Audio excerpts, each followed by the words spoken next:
you're the type of person that tends to overthink, especially within relationships, please watch this video. In human design, we have awareness centers, which essentially, yep, you guessed it, give us awareness. This center right here is called the ajna, and it handles all of that like mental cognition. Essentially what it's doing is it's helping you build a picture of the external world. So it's very external reality based.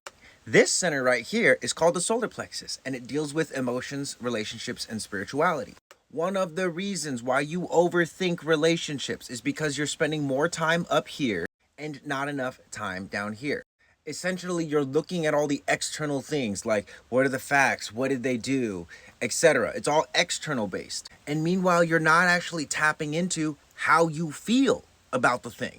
Because how you feel and what's externally going on, sometimes those are completely different things. And a lot of people are getting hung up because they want to experience how they feel, but they're too caught up in what's going on. Now, some people are totally opposite. They're spending too much time in their feels and not actually paying attention to what's going on. Now, the way that you can practically use this to kind of overcome some of your overthinking or overfeeling is really, really simple.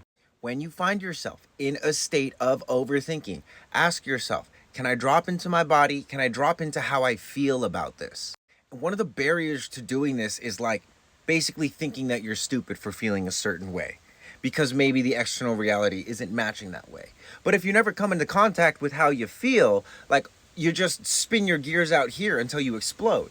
One of the benefits of dropping from thinking into feeling, moving from trying to get certainty to trying to get to the truth, the solar plexus down here has more of a connection to your physical body, meaning that it can help inform the stress. It can help inform your sexual creative energy. It can help you inform your ego and your identity just as well as being manifested.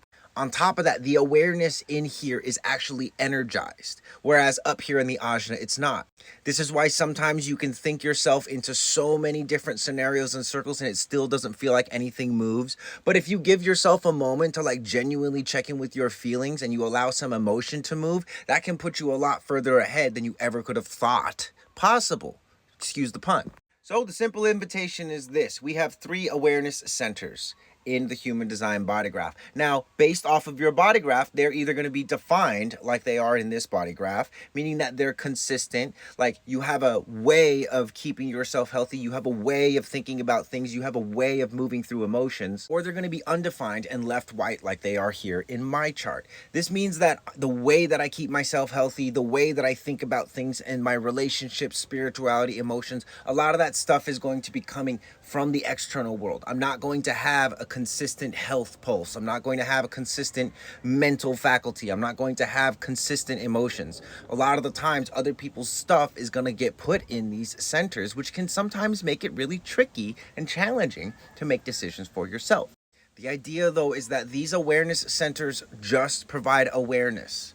Okay, they're not energy. It's not solving any problems. It's not actually manifesting anything. If you actually want to manifest something, you have to get one of these 4 motors involved and you have to have a channel up to the throat. So again, if you find yourself overthinking about a relationship, try considering how do I feel about this rather than what is going on. The trick with the solar plexus, with the emotions, is to really give yourself permission to go there, regardless of how illogical things may seem. For example, let's just say you're hung up on somebody and you're trying to think of all the ways that you can like win their favor. And maybe you're also trying to think about all the ways that maybe they like you already and maybe I can build on this. Instead of feeling, God, I feel rejected. I feel like no one loves me. I feel like I'm going to be alone forever. Look, you're avoiding feeling that. That's why you're overthinking. So anyway, I hope this is helpful. Send this to somebody who deserves to actually feel themselves rather than just dig themselves into an early grave overthinking shit.